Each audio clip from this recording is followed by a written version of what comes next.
के आए और एक ऐसे कार्यक्रम में जहां पर ज्यादातर मीडिया और पुलिस के बीच में नोकझोंक का ही एक सिलसिला रहता है, तो ये आईटीवी नेटवर्क की तरफ से पहल हुई थी कुछ साल पहले, जिसको आपने काफी प्रोत्साहन दिया था और मैं आपका धन्यवाद करना चाहता हूं और पुलिस डिपार्टमेंट का धन्यवाद करना चाहता हूं कि उन्होंने हमारे लिए ये चीजें डिटेल्स मुहैया कराई ताकि हम उन लोगों तक पहुंच सकें जो अपनी रोजमर्रा की जिंदगी में अपनी रोजमर्रा की ड्यूटी में कुछ ना कुछ करके जाते हैं समाज के लिए, सोसाइटी के लिए, और शायद हमें उन सबसे एक सीख लेनी चाहिए। तो बहुत बहुत धन्यवाद पहली बात तो आपका समय निकालने के लिए।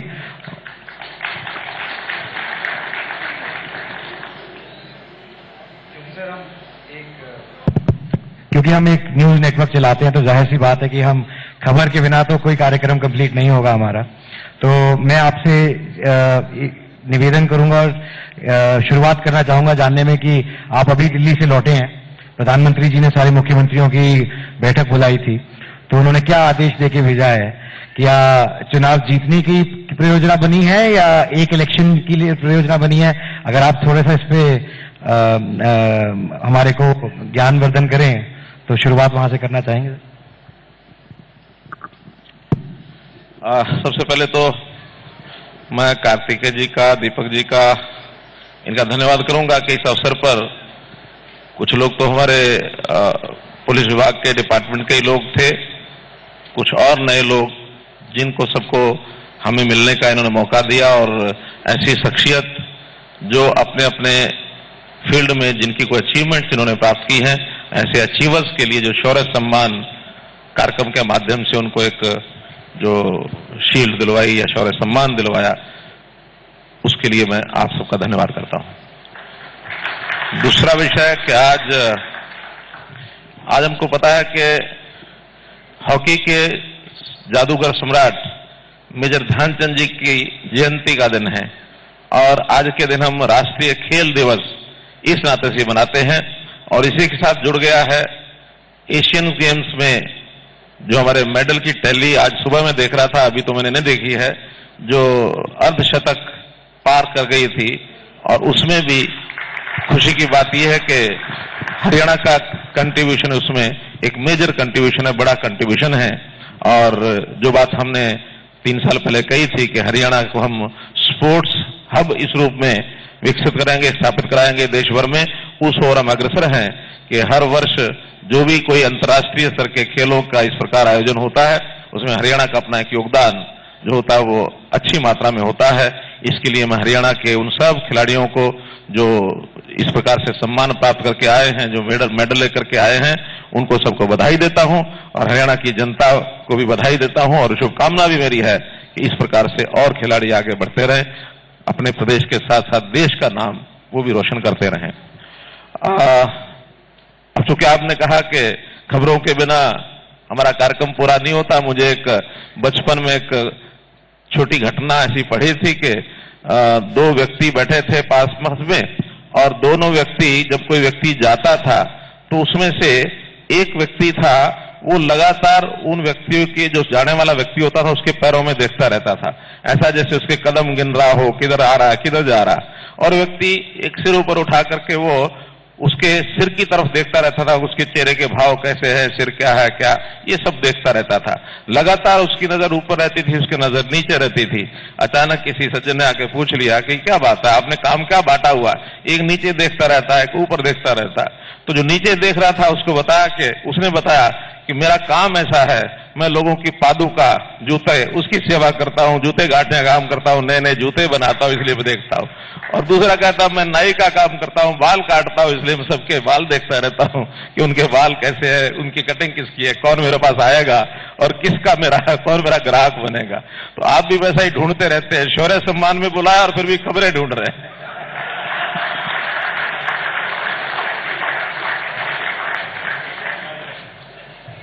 तो कोई नहीं, उन खबरों की ओर भी बढ़ेंगे, उसमें हमारा भी परस्पर एक दूसरे से काम चलता है।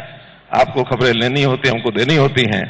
कल प्रधानमंत्री जी ने भारतीय जनता पार्टी के जितने भी मुख्यमंत्री हैं उनकी एक हमारी काउंसिल बनी हुई, एक परिषद बनी हुई है और लगभग 3 महीने में हर बार बैठते रहते हैं हम, और हर 3 महीने में एक अपनी पार्टी के काम का चाहे चुनाव हो चाहे न हो, हम अपनी स्कीम में जो हमारी योजनाएं हैं, हमारी जो उपलब्धियां हैं, चाहे केंद्र सरकार की हैं, प्रदेश सरकार की है, उनके ऊपर खुलकर चर्चा करते हैं। और लगभग प्रातःकाल 10 बजे से लेकर और रात्रि 9 बजे तक 11 घंटे ही हमारी बैठक चली थी, मैराथन मीटिंग थी। राष्ट्रीय अध्यक्ष जी, अन्य कुछ मंत्री, प्रधानमंत्री जी, सभी मुख्यमंत्री, सब ने उसमें पार्टिसिपेट किया और मोटे तौर पर हमने अपना जो मूल्यांकन अपने देश भर के काम का किया, हमारी जो अपेक्षा है उसके अनुसार जो कुछ हमने डिलीवर करना है उसका एक प्रगति जो है, उसका एक संतोषजनक प्रगति है। नीचे का व्यक्ति जिसको सरकार की कुछ जो योजनाएं हैं उनका सीधा लाभ पहुंचना चाहिए, उसका मूल्यांकन किया गया और पर्याप्त मात्रा में उनका लाभ उनको पहुंच रहा है। चाहे वो धन की दृष्टि से उनको आवश्यकता होती है उनको उपलब्ध कराना, कुछ योजनाएं उनको सीधा सीधा लाभ देना, बैंक के द्वारा देना, बिना किसी रुकावट के जाना, बिना किसी यानी भ्रष्टाचार के जो बहुत से ऐसे काम पिछली सरकारों के समय चलते थे उनको बीच में से निकाल करके, जिसको कहना चाहिए बिचौलियों को बीच में से निकाल करके और सीधा लाभ उसको पहुंचे, ये हम दे रहे हैं। चाहे इन काइंड जिन लोगों को आवश्यकता है, मानो मकानों की आवश्यकता, प्रधानमंत्री आवास योजना, इसका जो एक प्रभाव दिखा, लोगों की जो जानकारी हमको मिली, चाहे अपने हमारे प्रदेश की जानकारी है चाहे बाकी प्रदेशों की जानकारी मिली, ऐसे जो गरीब लोग हैं जिनको पहले भी ये योजनाएं बनाई जाती थी, कभी प्लॉट के नाम से, कभी मकान के नाम से, लेकिन वास्तव में कागजों में होता था, उन तक वो चीज पहुंचती नहीं है। उन सब चीजों को सुधारा है और आज सीधा सीधा उन लोगों को मकान पहुंचे, करोड़ों लोगों को मकान ये नीचे पहुंच रहे हैं। लोगों के स्वास्थ्य की दृष्टि से, जैसे आयुष्मान भारत इस योजना को शुरू करने जा रहे हैं, उसमें पायलट प्रोजेक्ट्स कुछ जगह शुरू हो गए हैं। उस पायलट के आधार पर भी आने वाली कठिनाइयां, उनका भी एक प्रकार से चर्चा की गई, उसमें कैसे दूर करना है और आगे की योजना सारी बताई गई, समझाई गई। किसानों के लिए, किसानों को सीधा सीधा लाभ कैसे कितना पहुंच रहा है, किस प्रकार से क्या है, बैंकिंग व्यवस्था, सीधा लाभ लोगों का ये किस प्रकार से हो, कैशलेस व्यवस्था ये कैसे ज्यादा बढ़े, कैसे ट्रांसपेरेंसी ज्यादा आए, कैसे हम IT का उपयोग करें। जो विषय हम हरियाणा में लगातार कर रहे हैं वो विषय सारे प्रदेश कर रहे हैं और केंद्र की ओर से भी आग्रह है कि शासन यानी सुशासन, सुशासन है तो शासन है। अगर शासन को सुशासन नहीं है तो कहीं कहीं वो फिर कुशासन में बदल जाता है। जो बाधाएं, रुकावटें आती हैं जिससे जनता का जो एक प्रकार से जो एक वातावरण बनता है, वो उनके जीवन जीने की जो उनको खुशहाल पद्धति मिलनी चाहिए वो मिलती नहीं है। तो हम संतोषजनक तरीके से आगे बढ़ रहे हैं। कुछ प्रांतों में लगातार चुनाव होने वाले हैं, अभी 3 प्रांतों में आने वाले हैं, उन तीनों प्रांतों के चुनाव की समीक्षा भी की गई। आने वाले समय में लोकसभा का चुनाव है, उसके लिए भी तैयार रहने के लिए सारा विषय किया गया। जो एक राजनीतिक दल के नाते से जितनी चर्चाएं हमने करनी थी वो सब हमने की, संगठन के नाते भारतीय जनता पार्टी की चर्चा वो हमने की। हम कुल मिलाकर के अपने सारे काम को, जो कमियां हैं उसको भी आगे बढ़ाने का हमारा संकल्प है, लेकिन जो हम जहां तक पहुंच गए हैं संतोषजनक तरीके से हम काम करते हुए अपने अचीवमेंट को वहां तक लेकर के गए हैं। इसलिए भारतीय जनता पार्टी के इस सारे काम में बहुत एक अच्छा प्रतिफल हमको मिला है।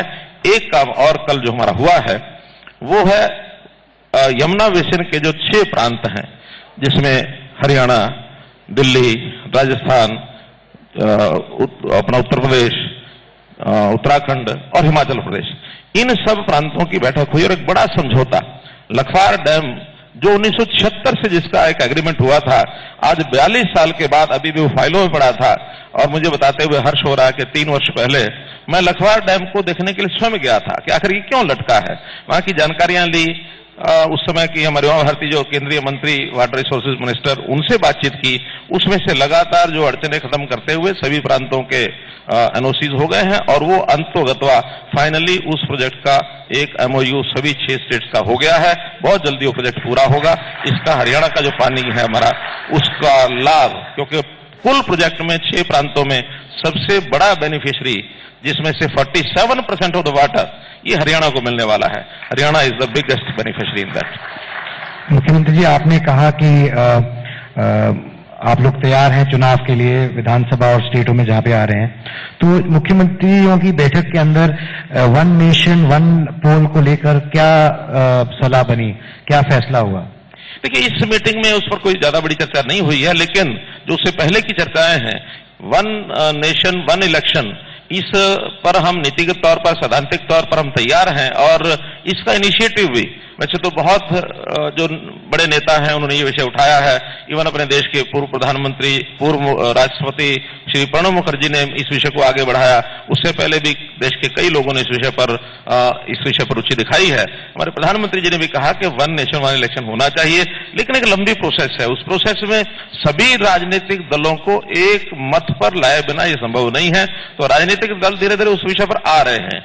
उसके बाद एक संविधान संशोधन, राष्ट्रपति एक संसद में एक बिल, जब तक ये पारित नहीं होता तब तक चुनाव आयोग जो है सब सारे चुनाव को एक साथ कराना उसके लिए कठिन है। चुनाव आयोग ने भी कहा है कि इस ओर हम आगे बढ़ रहे हैं, लेकिन अभी 2019 के चुनाव में ऐसा नहीं लगता कि देश भर के सब चुनाव एक साथ हो पाएंगे। हाँ, 2024 तक के चुनाव के समय ये सारी बाधाएं दूर करने के बाद ये ऐसी संभावना है कि वो चुनाव सारे एक साथ उस समय तक हो जाएंगे। क्या हरियाणा में समय से पहले चुनाव होंगे सर? हम तैयार हैं। यदि एक समय ऐसा मानो कोई चुनाव आयोग से आता है या कहीं से भी इस प्रकार की तैयारी दिखाई जाती है कि चुनाव एक साथ लोकसभा के साथ राज्यसभा के होते हैं, तो हमने पहले भी घोषणा की है कि हम इसके लिए तैयार हैं। कभी भी चुनाव हो जाए, किसी भी समय चुनाव हो जाए, लेकिन अपनी ओर से हमने कोई मांग नहीं की है कि चुनाव को जल्दी किया जाए, क्योंकि हमारी सरकार स्थायी सरकार चल रही है। लोगों के अच्छा शासन लोगों को हम दे रहे हैं, किसी प्रकार की कोई बड़ी कठिनाई ऐसी है नहीं, इसलिए हमने अपनी ओर से मांग नहीं की। लेकिन यदि चुनाव ये पहले होते हैं, कितना ही समय पहले हो जाए, हम उसके लिए हमेशा तैयार हैं। मैं कार्तिक जी की बात को आगे बढ़ाऊंगा सर। बड़ी अटकलें लग रही थी और बड़ी संभावनाएं व्यक्त की जा रही थी कि जो मध्य प्रदेश, छत्तीसगढ़ और राजस्थान के विधानसभा चुनाव होने वाले हैं, वहां पर थोड़े वक्त के लिए गवर्नर शासन लगाया जाए और उड़ीसा, आंध्र प्रदेश और तेलंगाना और राज्य मतलब केंद्र, इन सब के चुनाव साथ हो। क्या ऐसी किसी संभावना पर विचार हुआ?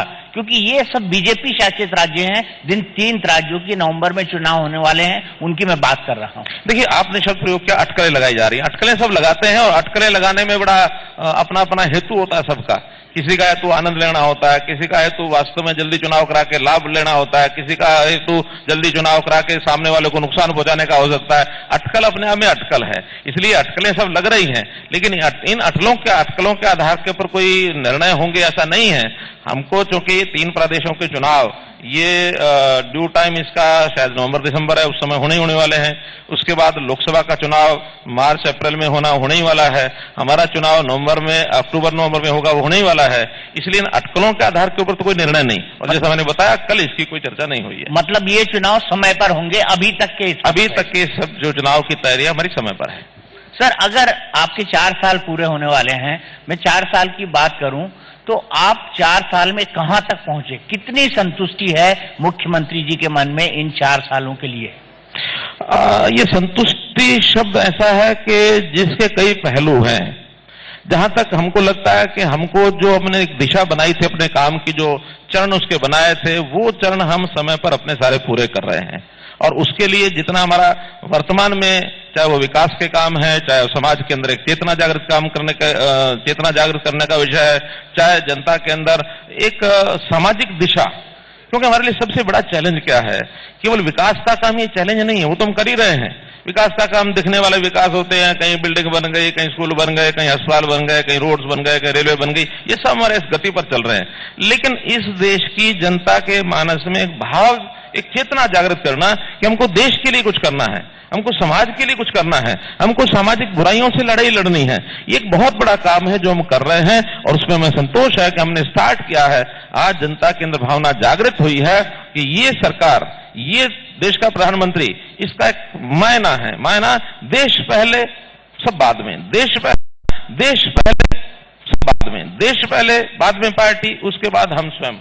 ये दिशा इस देश में सभी प्रदेशों ने, देश की यानी केंद्र की सरकार ने उस ओर चलना शुरू किया है। सामाजिक बदलाव के विषय, जैसे मान लो बेटी बचाओ बेटी पढ़ाओ, ये ऐसा सामाजिक बदलाव है जिसका राजनीति से कोई लेना देना नहीं है, और इसके कारण से कोई वोटों का कोई समीकरण नहीं बदलता है। लेकिन एक सोच है कि यदि ये समाज के अंदर जेंडर इश्यू के ऊपर चिंता नहीं प्रकट की गई, इसको ठीक नहीं किया गया, तो आने वाले समय में भयावह स्थिति बन सकती है।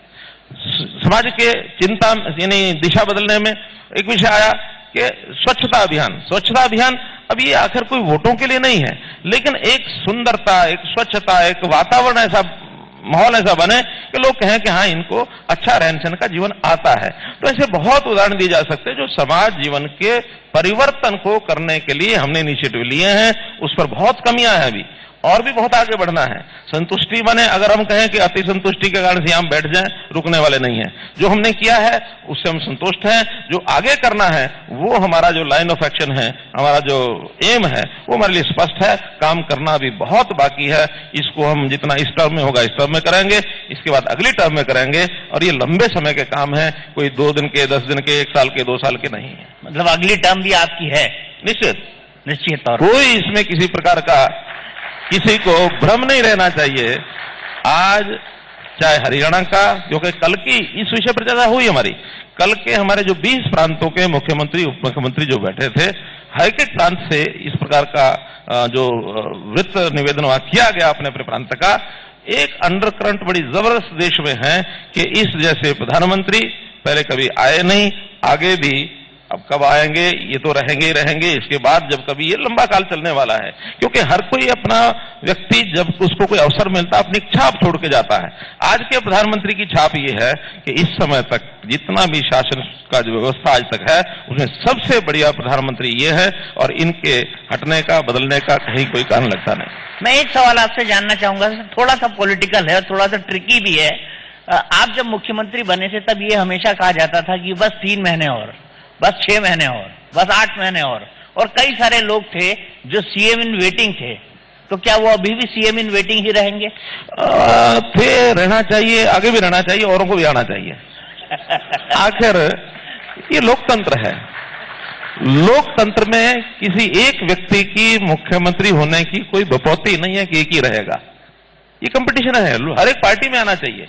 हाँ, पार्टी में आते समय जो वहां पार्टी के अंदर व्यवहार है वो मर्यादित व्यवहार होना चाहिए।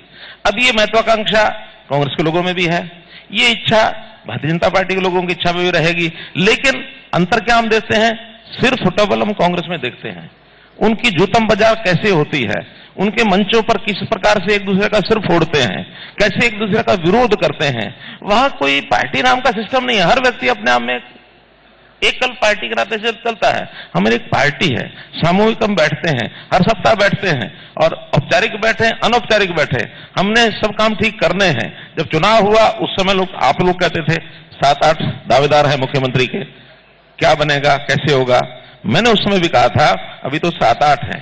मेरी इच्छा यह है कि 90 के 90 विधानसभा में जो हमारे एमएलए विधायक चुनाव लड़ने वाले कैंडिडेट अपने आप को मुख्यमंत्री प्रोजेक्ट करके चुनाव लड़ें, ताकि 5-7% उनको वोट ज्यादा मिल जाए। सब करें ना, ये सबसे यूनिक आइडिया है मेरे ख्याल से। सब करें। हाँ, ये हमारी विशेषता है कि जब विधायक बनेंगे सब मिल बैठ करके आपस में निर्णय करके किसी एक नाम पर सहमति बनाएंगे। जो उस समय सूट करेगा, जो सबसे ठीक होगा, जो सबसे सबका विश्वास जीत लेगा, वो आएगा ही। और आखिर इतने से लोग होते हैं, लोकतंत्र में निर्णय ऐसे ही होते हैं। आखिर तो चुनाव लड़ने वाले भी कई कैंडिडेट होते हैं, सभी अपने आप को एमएलए मान के चलते हैं। एक विधानसभा में 8, 10, 12, 15, अब तो 50-50 भी लड़ने लग गए चुनाव। 50 के 50 कहते हैं मुझे विधायक बनना है। बनता कितना है? एक बनता है, क्योंकि जनता एक को चुनती है। और कभी कभी तो ऐसा हो जाता है इस लोकतंत्र में, मानो 50-50 एकदम एग्जैक्ट आ जाते हैं। हमारा लोकतंत्र मजबूत है, सिक्का उछाल के जिसके हक में आ जाता है ठीक है ये जीता, दूसरा हार गया, और मान लेते हैं। बिल्कुल, निर्णय करने के एक पद्धतियां हैं, परंपराएं हैं, एक संस्कार है हमारे। हम अपना निर्णय आज से नहीं, जनसंघ के समय से जितने निर्णय करते हैं हम लोकतंत्र के नाते करते हैं। हमारे यहाँ वंश परंपरा नहीं है। पप्पू के घर में जन्मा हुआ पप्पू वो मुख्यमंत्री बनेगा, ऐसा नहीं है। यहां कोई खतरा नहीं तो किसी को आगे कि अटल जी के बाद कौन होगा, मोदी जी के बाद कौन होगा, योगी जी के बाद कौन होगा, मनोहर लाल के बाद कौन होगा। ये उनको खतरा ये नहीं है कि इनका कोई ठीक है। सर, अगर प्रशासन की बात की जाए तो मैं सबसे बड़ी अगर आपकी अचीवमेंट किसी बात को कहूं तो उनमें से एक ये भी है, ये कह रहा हूं, कई सारी और भी हैं कि सरकारी नौकरियों से आपने जो कैश का सिस्टम था ना, जो थैली कांड होता था, वो पूरी तरह से खत्म कर दिया। कैसे इसमें सफलता मिली और इसका आइडिया कहां से आया और इसके लिए आपने ट्रांसपेरेंसी कैसे बनाई? देखिए, जिस संस्कार में हमारे जैसे आदमी पले हैं वहां हमने पूरे समाज को अपना माना है।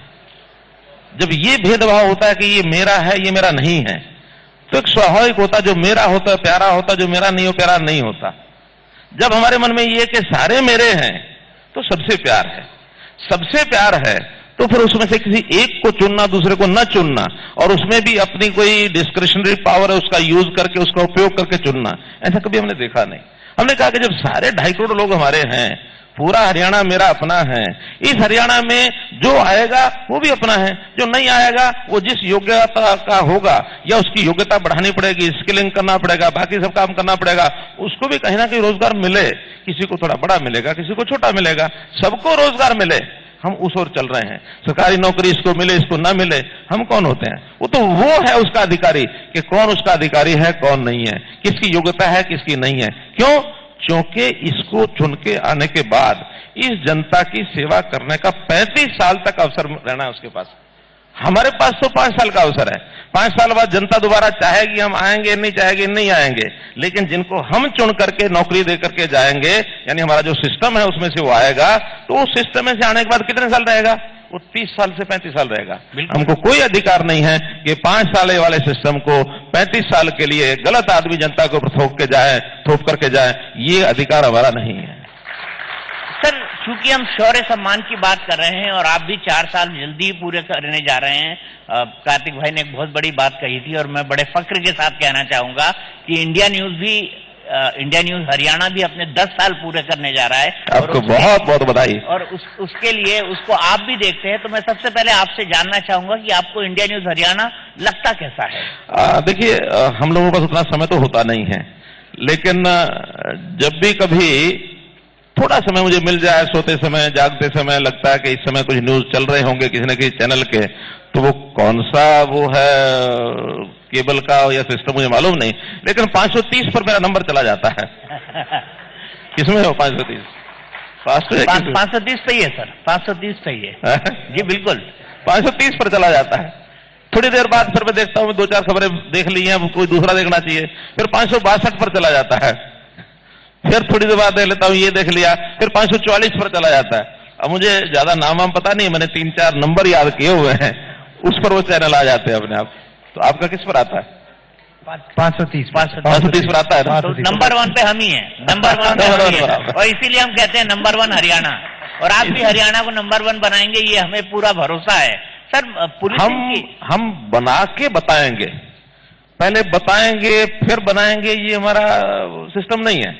बहुत सरकारें आई, पहले बताते रहते थे number 1 Haryana, number 1 Haryana, number 1 Haryana, लेकिन वो नंबर 1 में अपने वो डिपार्टमेंट का पैसा खर्च करके नंबर 1 स्थापित करते थे। जब हम आके देखा कि हमारा ईज ऑफ डूइंग बिजनेस 2014 में 14वां रैंक था, नंबर 1 कहां से आ गया? उस 14वें को हमने प्रयत्न किया ठीक करें, व्यापारी जगत और उद्योग जगत जो भी एंटरप्रेन्योर है उसको थोड़ा सा विश्वास जमाए।